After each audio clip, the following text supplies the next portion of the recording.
Comedy Film Nerds Podcast. So, now the next movie I saw was Justice League Dark. Now, this is the second R-rated movie to come out of the DC animated universe feature film pipeline.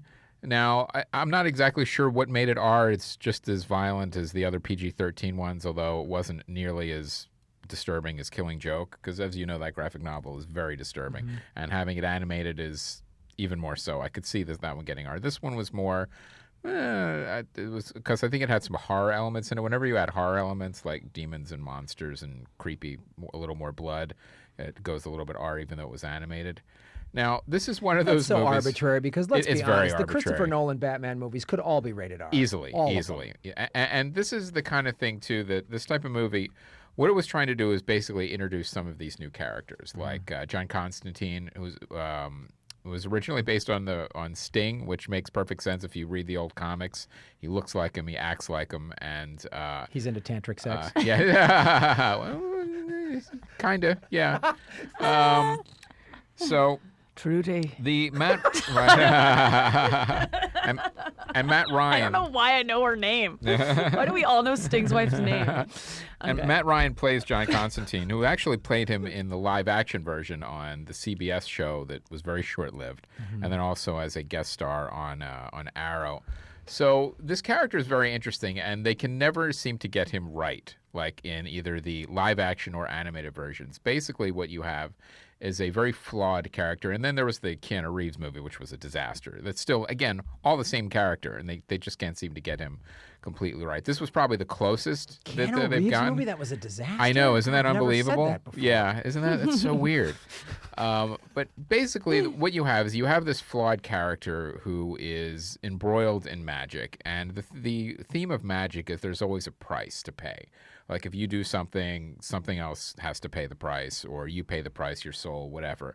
But the thing about this character is he's such a bastard that whenever he uses magic or uses all these powers, someone else always pays the price.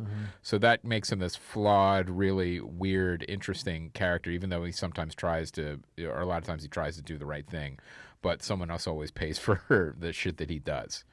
Batman is shoehorned into this movie as like a tag-along character. Like, you know, you wonder, like, DC, well, you have to have Batman in it. But these stories have nothing to do with Batman. It doesn't matter. You have to put Batman in it. So literally, See, Marvel doesn't make that mistake. No. Like They didn't go, we gotta have you gotta have Iron Man and everything. Iron Man's gotta be Guardians of the Galaxy. Yeah. So it was like really shoehorned in, like, all right, the Justice League is in it for a few minutes, but then Batman is in it through the whole thing, but he doesn't do anything. He just kind of follows John Constantine and Zatanna and these other like magical characters around. So this is like the version of like when you have Doctor Strange introducing magic to the Marvel universe. This is that dark version of like introducing magic into the DC universe. It's pretty much the same thing. In fact, they're so similar sometimes, like you have Swamp Thing in DC, but you have Man Thing in Marvel, and they don't really make bones about who copied who. It's pretty obvious. So this movie, it's okay. The problem is Is this if on you, demand, by the way? it is. It's on demand. Okay. It's on demand. It's okay. It's definitely one of the better movies than the live action stuff that we've been seeing out of DC, obviously, with the exception of Wonder Woman.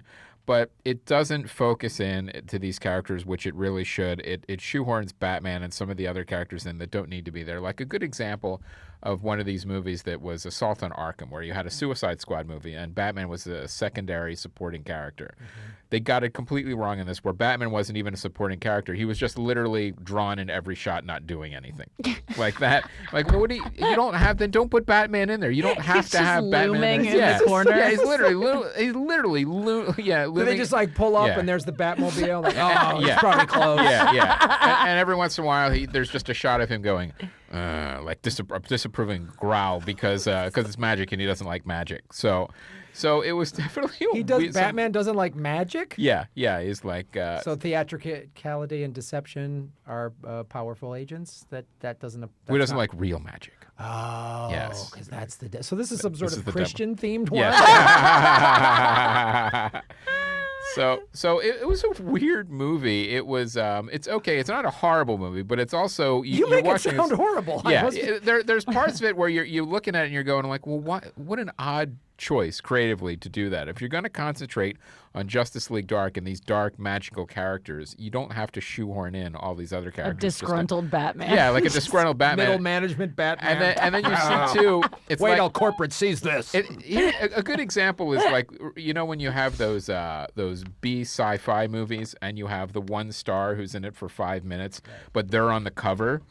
And then that's just to sell the movie. That's what this is like. So Batman is prominently on the cover. Oh, wow. But he doesn't really do much in the movie. So it could have been a really cool vehicle to kind of introduce everyone to John Constantine properly, but it didn't quite get there. So it's okay. It's definitely worth a look. It's a plane movie for sure.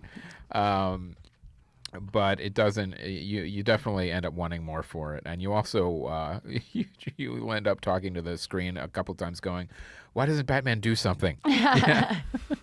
He's just sitting there. Yeah. Well, John, it's your problem. Clean it up. No, I'll just all right. Where are you going? I'll follow I you. have to do all everything right. around here. Yeah. I don't like magic. Oh, great. Yes. We're out of coffee. Yeah. That's just a fucking asshole. So. You kids wouldn't leave your crap around Yeah. the goddamn Batcave. I wouldn't. I mean, So I don't know. It's one of those movies that you might like it, you may not. Yeah, and it's interesting how like Guillermo ask del your Toro- mother. Guillermo del Toro is producing and originally directing. He was supposed to be a previous live action adaptation of Justice League Dark under the working title of Dark Universe. Ooh, everyone should be using the words Dark Universe now. But this animated film was based on an old script for Dark Universe. And I think that's one of the problems. It's based on an old script for something else. So Those always work. Those always work. So it's okay, right in the middle. All right.